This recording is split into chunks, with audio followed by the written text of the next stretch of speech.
오늘은 저기 2022년 6월 1일 지방선거 날이에요.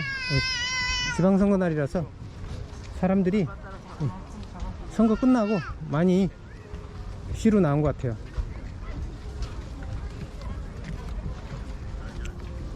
어이, 미안.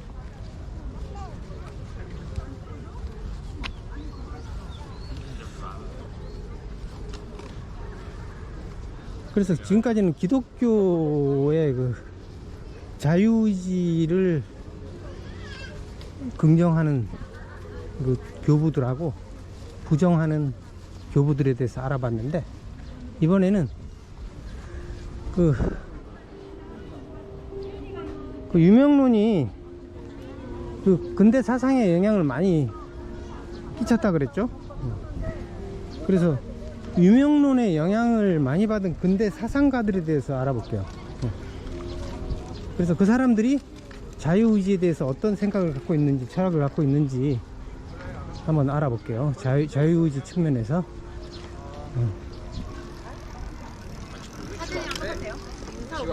그래서 또 아스팔트네.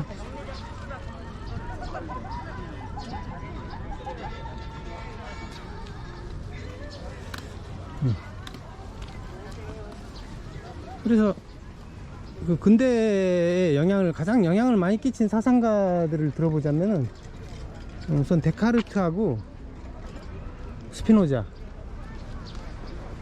막스, 다윈, 프로이트, 이런 사람들이 이제 많이 근대 사상에 결정적인 영향을 준 사람들이라고 많이 얘기하죠. 이 사람들이 자유의지에 대해서 어떤 생각을 갖고 있었는지 한번 알아볼게요. 그 철학적인 면에서는 사실은 그 스피노자나 데카르트보다는 칸트나 쇼펜하우어 이런 사람들이 더 이제 기여가 많았다고 보는데, 근데 요즘 띄우는 거 보면은 사실은 스피노자를 엄청 띄우죠. 스피노자 띄우고, 막스는 뭐 절대적이고, 좌파들한테 뭐 신이죠, 신. 그 칸트나 쇼펜하우어가 한 일이 철학적으로 훨씬 큰데도 이 사람들은 무시하고 주로 그 스피노자나 막스를 띄우죠. 그 이유를 모르겠는데 짐작은 가죠. 그래서 우선 첫 번째로 데카르트를 알아보자면, 데카르트는 이제 근대 과학도 시작한 사람이고, 창시한 사람이고, 철학도 이제 시작한 사람이고, 그런 면에서 진짜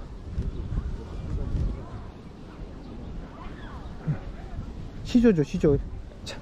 근대 사상의 시조죠. 시조라고 이제 사람들이 많이 얘기하는데, 근데 제가 이제 옛날에 철학 공부하려고 할 때 데카르트 책을 읽어봤는데, 성찰인가? 무슨 소리 하는지 모르겠더라고요. 이 사람은 말하는 게 뭘 얘기하고 싶은 건지 진짜 애매해요. 횡설수설 하는데 도저히 못 읽겠더라고요. 그래서 던져버리고 도로를 안 가고 되도록이면 흙으로 바뀌어. 그래서 그때는 뭐 내가 철학을 잘 몰라서 그런가 했는데, 그 다음에도 계속 들어봐도 마찬가지예요. 이 사람은 딴 사람 철학은 뭔 소리인지 하는지 대충 감은 잡는데, 이 사람은 뭔 얘기하는지 모르겠어요. 그래서 이 사람 과학은 쓸만하죠. 과학은 뭐 업적이 많지는 않은데 중요한 업적을 많이 올렸어요. 그러니까 그 좌표계, XY 좌표계, 그거 만든 사람이 데카르트죠. 어떤 과학적, 수학적인 분석의 툴로서 이제 XY축, 그걸 만들어냈죠. 그걸 이제 카티지언 좌표계라고 그러죠. 그걸 이제 카티지언이 영어로 카티지언이고, 이게 불어로 하면은 데카르트죠, 데카르트. 데카르트 좌표계죠, 언어로 하면. 카티지언 좌표계도 만들어내고, 그 다음에 뭐 우주론도 좀 쓰고. 우주론은 뭐 별로 이렇게 요새까지 쓰는 건 없지만, 그래도 뭐 카티지언 좌표계를 워낙 많이 쓰니까 워낙 기본적인 거라서 그래도 인정해 줄 만한데, 이 철학은 영 이게 빈약해요. 제가 보기엔 이 사람 기껏 하는 얘기라고 뭐 어휴 씨, 미끄러질 뻔했네. 이게 소나무 이파리가 미끌미끌 해가지고 이게 도로를 피해 가려니까 이상한 길로 가게 되니까 좀 이런 경사로는 가면 안 되겠네요. 잘못해서 허리 다치겠다.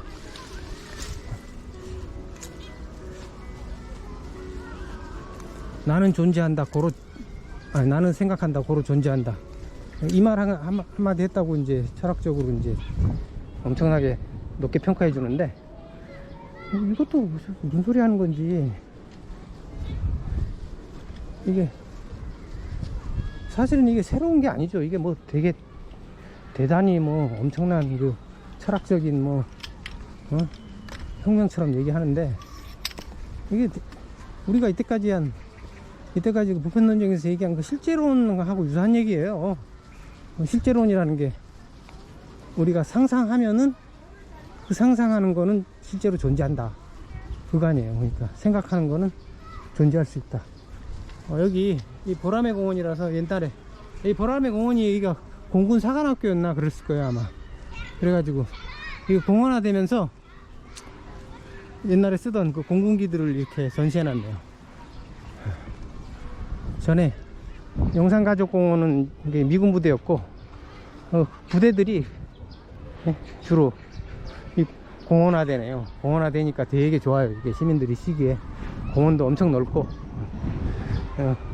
군부대들이 전부 다 없애고 공원으로 만들었으면 좋겠어요. 이런 전통이, 그러니까 이게 생각이 실제로 이렇게 존재하고 연결되는 생각이 이게 오래된 거죠. 이게 고대로부터, 고대 그리스에서도 이게 전통이 깊은 거예요. 이게 실제론적 전통이죠. 그러니까 이게 파르메니데스, 제가 알기로는 그러니까 파르메니데스부터 시작해 가지고 플라톤으로 이어지죠. 파르메니데스를 플라톤의 스승이라고 여기죠. 소크라테스도 스승이지만 직접 스승이고, 파르메니데스는 이제 실제 사사를 받지는 않았지만 이제 사상적인 스승으로 생각하는 거죠. 그래서 플라톤도 그러니까 이데아가 생각 아니에요. 생각, 사유가 이제 실제로 이 사람은 존재한다고. 그러니까 본 거죠. 이게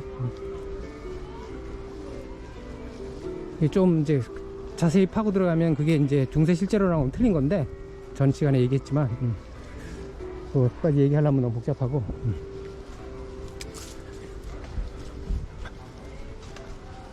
그 전통을 그대로 뭐 답습한 거죠. 사실은 고대 실제론이라든지 중세 실제론을 답습한 건데, 차이점이라고는 그 이전의 실제론 같은 경우에는 내가 생각하는 대상이 존재한다는 거고, 데카르트는 생각을 하는 주체가 존재한다는 거죠. 이게 대상이냐 주체냐 그 차이죠. 그것만 바뀌었을 뿐, 이게 뭐 데카르트 이전의 실제론하고 거의 같은 얘기예요. 이게 별다른 새로운 것도 없는 건데, 그걸 가지고 뭐 이렇게 대단하다고 그러는지 이해가 안 되고. 여기로 계속 가볼까? 여기로 계속 가면 뭐가 날지 모르겠는데, 여기도 아스팔트인데요. 그래서 저는 데카르트는 좀 아니라고 봐요. 데카르트는 별로 과학으로도 별로 한 게 없고, 철학도 한 게 없고, 왜 이렇게 데카르트 하는지 잘 이해가 안 돼요. 그 다음에 이제 스피노자가 이제 그 데카르트의 철학을 가장 잘 표현한 사람으로 이제 인정을 받죠, 이게. 그래서 그 책도 뭐, 스피노자의 책 중에 그, 데카르트의 뭐 사상인가 뭐, 그런 제목의 책이 있어요. 자세하게 제가 생각이 안 나는데. 그래서 데카르트의 영향도 많이 받았지만 이 사람이 우리가 전 시간에 얘기한 그 스토아 학파의 영향을 아주 많이 받았어요. 비슷해요. 아주 거의 비슷해요. 스토아 학파도 이제 유물론이죠. 이 사람들은 영혼까지 물질이라고 보니까 스토아 학파의 영향을 많이 받았고, 이거 어디로 가야지? 일로 갈까요? 일로 가면 또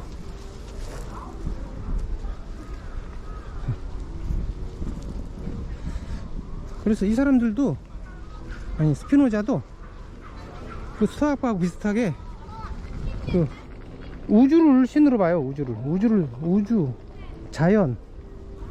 아우 따가워. 뭐가 찔려가지고, 뭐가 찔렸어. 아우 따가워.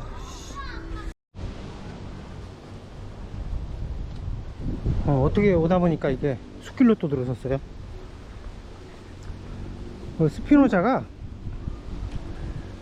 그 우주를 신으로 봤어요. 이게 스토아파하고 비슷하죠.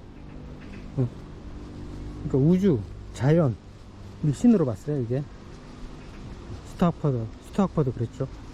이게 그래서 범신론이라 그러고, 근데 스토아파하고 다른 거는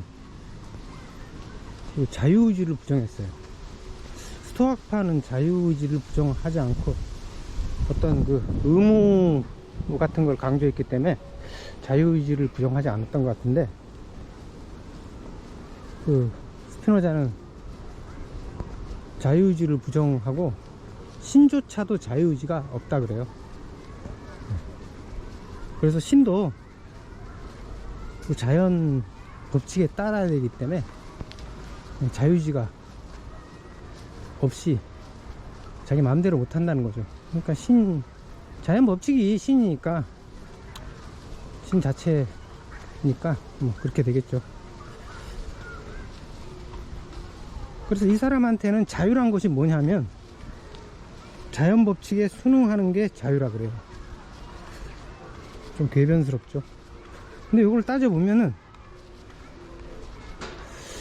이게 생명의 원리하고 안 맞아요. 이게 자연 법칙에 순응하는 거는 이게 짐승들의 습성이죠.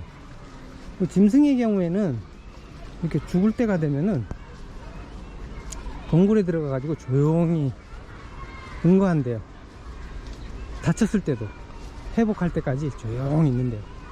죽음에 항거하지 않는 거죠. 근데 인간은 죽음을 순순히 받아들이는 사람이 있을까요? 제가 알기로는 소크라테스 외에는 못 들었어요. 소크라테스가 대단한 게 죽음을 순순히 받아들였기 때문에 대단하게 여겨지는 거죠. 예수조차도 십자가에 매달렸을 때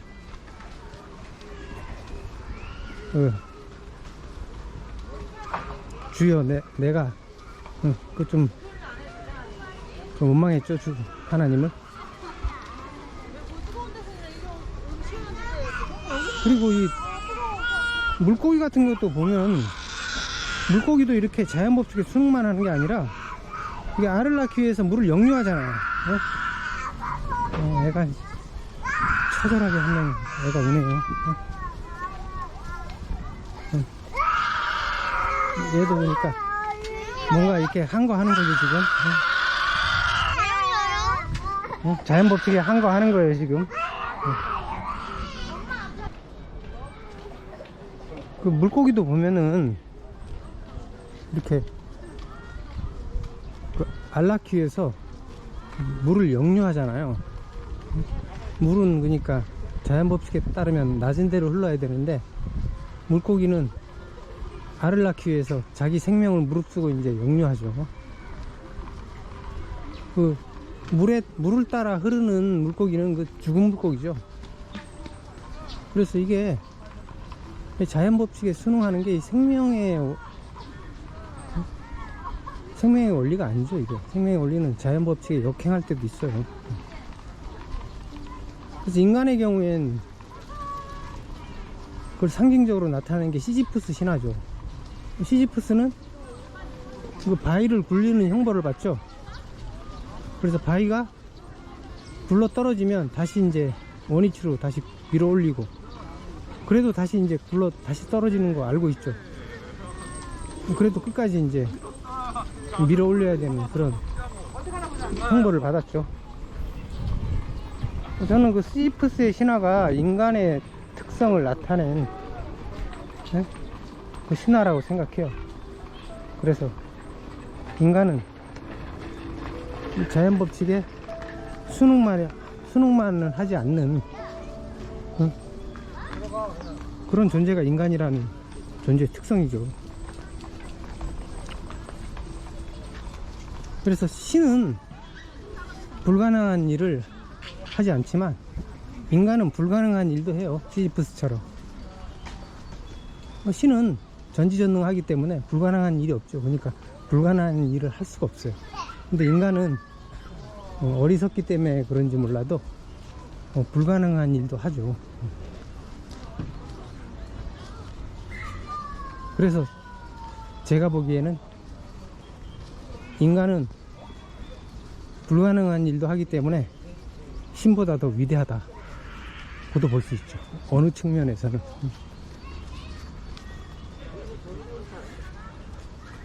그래서 이 스피노자의 철학을 보면 이게 철저히 자연 법칙에 따르는 결정론이죠. 이게 굉장히 체제 영합적인 냄새가 많이 풍겨요. 그래서 철학자들이 그 스피노자의 철학에는 왜 혁명이 없냐 이렇게 말하는 사람도 있죠. 스피노자가 뭐 굉장히 그 유대교에서 파문을 받아가지고 굉장히 그 반체제적인 사람 같지만 철학 자체를 보면은 굉장히 체제 영합적인 철학이에요. 이게 그런 면에서 이 사람이 반체제적이라는 것도 반항적인 철학이라는 것도 이게 맞지는 않는, 딱 들어맞는 말은 아니죠.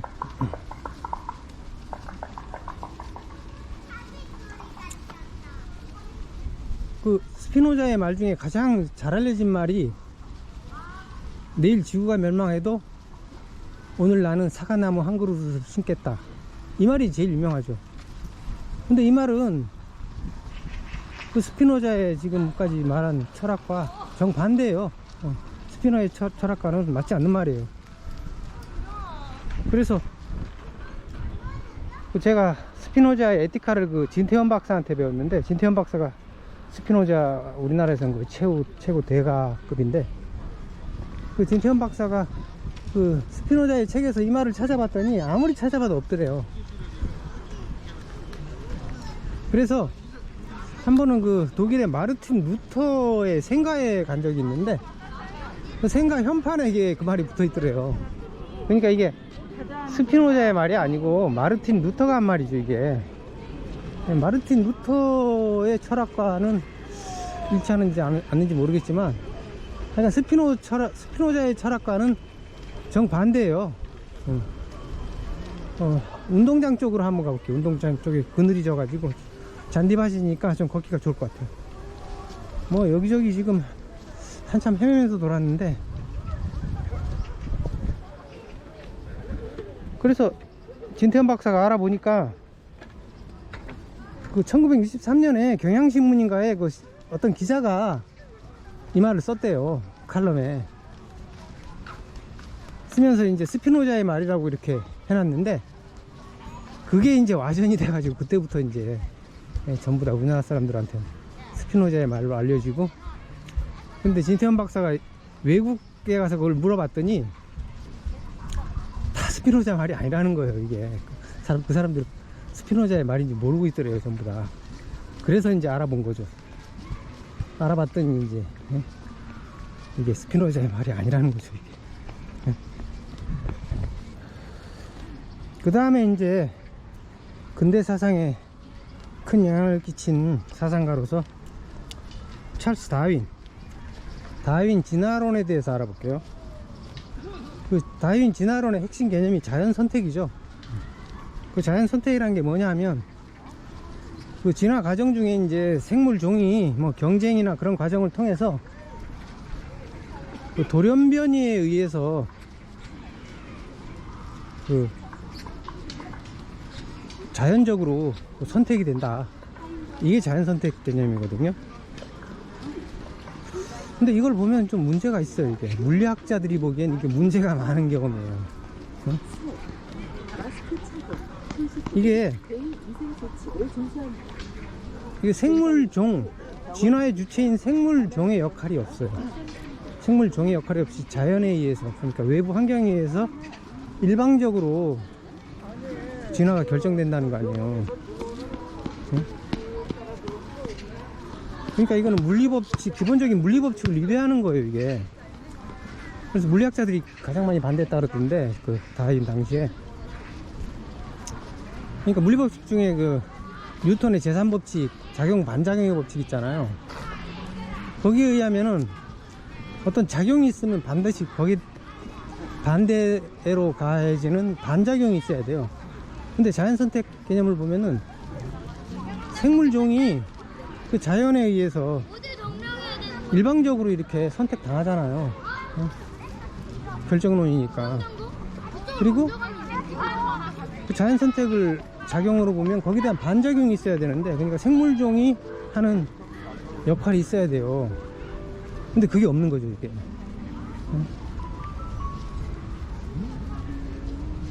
그리고 이게 결과론이에요, 또 자연선택은.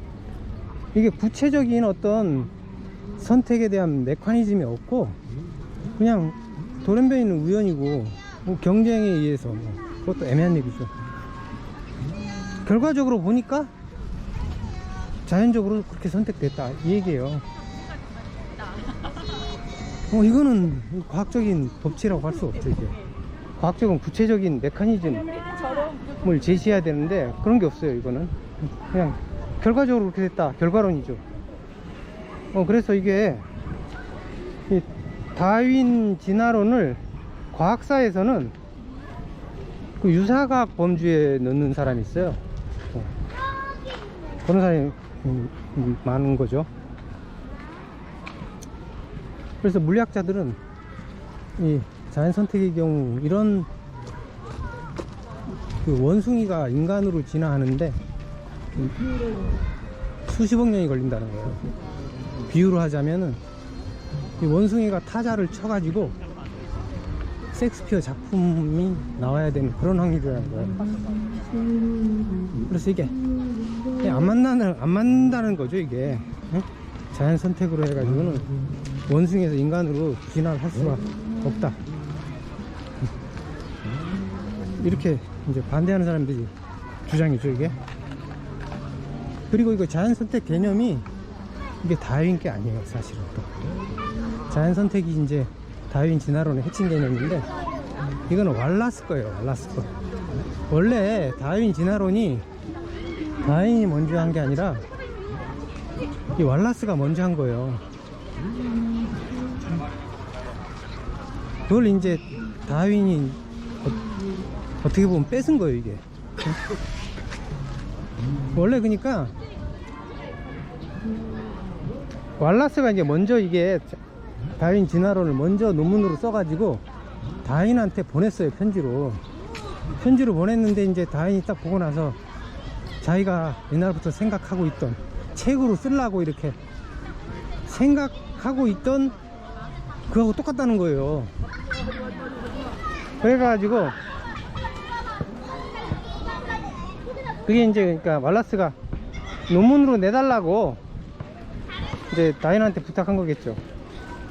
그래가지고 그때 이제 왕실 뭐 과학협회인가, 거기에 그 임원이 다윈 친구였어요. 그래서 다윈이 찾아가지고 이거 내가 평생에 필생의 작업으로 하려고 한 건데 이 왈라스가 먼저 해버렸다. 그래가지고 울고불고 난리가 난 거예요.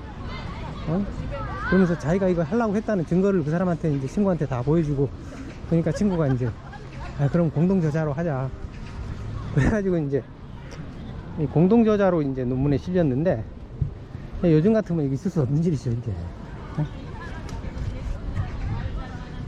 이건 논문 표절이지. 근데 이게 나중에 이제 왈라스도 이제 인정하고 별 불만은 없었던 모양이에요. 그래서 잘 조정이 됐는데, 무난하게 이제 무마가 됐는데, 왈라스하고 이제 친해졌죠. 이제 다윈하고 친해져가지고 나중에 이제 그 다윈이 자연 선택이 맞나 뭐 이렇게 의심을 많이 여러 번 했대요. 그때마다 이제 왈라스가 선생님, 자연 선택에 대해서 확신을 가져야 됩니다 하면서 이렇게 다그치다시피 했다는 거예요. 그거를 보면은 이게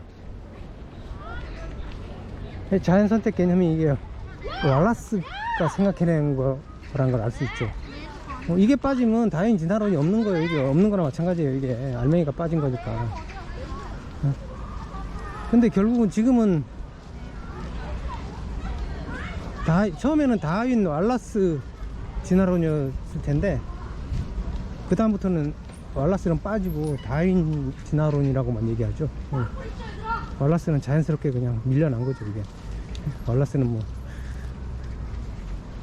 과학협회에 뭐 친구도 없고 아는 사람도 없고 뭐 그럴 테니까, 왈라스는 또 교육도 못 받은 사람이에요. 대단한 사람이죠. 교육 경력이 전혀 없는 사람인데 어떻게 천재죠, 천재.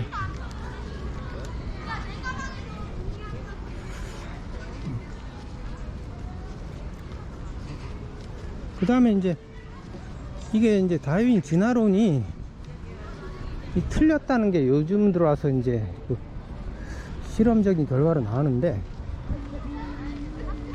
이게 그 전부터 있었어요. 그러니까 다윈 진화론하고 반대되는 그 진화론이 있었죠. 이게 그 라마르크 진화론이라고, 이건 다윈보다 더 앞선 사람이죠. 라마르크 진화론이라는 거는 이게 용불용설이라고, 그러니까 예를 들어서 기린 같은 경우에 목이 길어진 이유가 높은 나무에 있는 열매를 따먹으려다 보니까 자연스럽게 길어져 가지고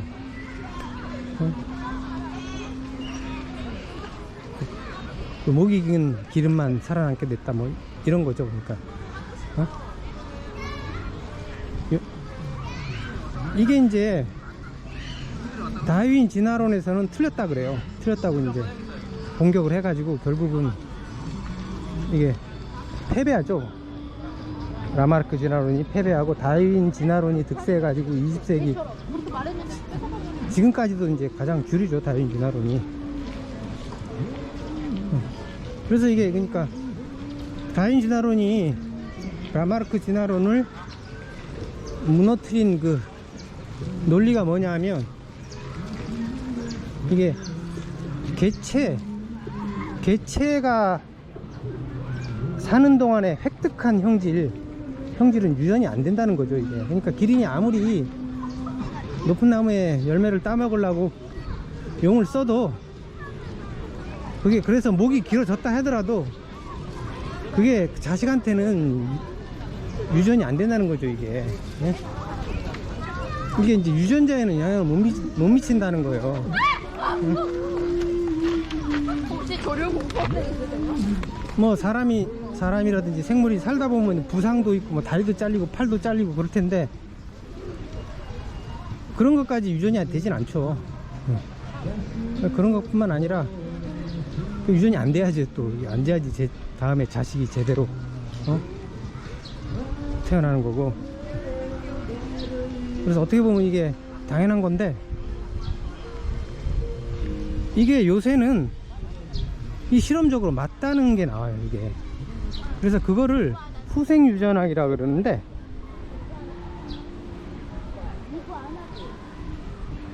그게 그러니까 이게 획득 행질이 유전이 안 된다는 게 이제 나중에 20세기에 그 DNA가 발견되면서 그 DNA 연구로서도 이렇게 획득 행질이 유전이 안 된다고 하는 게 이제 밝혀졌죠. 이게 확인이 됐는데 그게 최근에 와서는 그게 아니다. 획득 형질도 유전이 된다. 이런 결과가 이제 주장하는 게 이제 그 후생유전학이라는 게 있어요. 후생유전학은 그러니까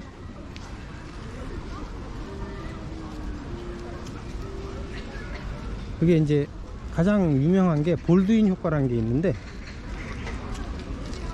그러니까 볼드윈 효과가 진화론적으로 중요한 모든 행동은 그와 같은 행동을 낳도록 하는 유전적 경향의 선택을 강화시킨다. 그러니까 기린과 같은 이런 행동이 유전이 될 수 있다는 거예요, 이게. 그래서 이제 그 생물학자 중에 유명한 그 20세기 유명한 생물학자 중에 그 에른스트 마이어라고 있는데, 이 사람이 행동은 진화의 심장 박동기다 해가지고 이게 라마르크 진화론도 옹호를 해요. 어떻게 해야 하는 옹호를 하고 이제 21세기에 들어서 이제 후생 유전학의 이제 결과들이 많이 나와가지고 이게 DNA가 유전은 안 되지만 이게 DNA를 발현시키는 그 메틸기라는 게 있는데, 메틸기가 이게 작용을 해가지고 그 DNA를 발현시키고 안 발현시키는데 역할을 한다는 거예요. 이 메틸기가 유전이 된다는 거예요, 이게. 네? 그게 이제 후생 유전학인데, 그게 아직 확립은 안 됐고, 그게 지금 광범위하게 연구되고 있고, 논란이 많이 되고 있는 거죠, 지금.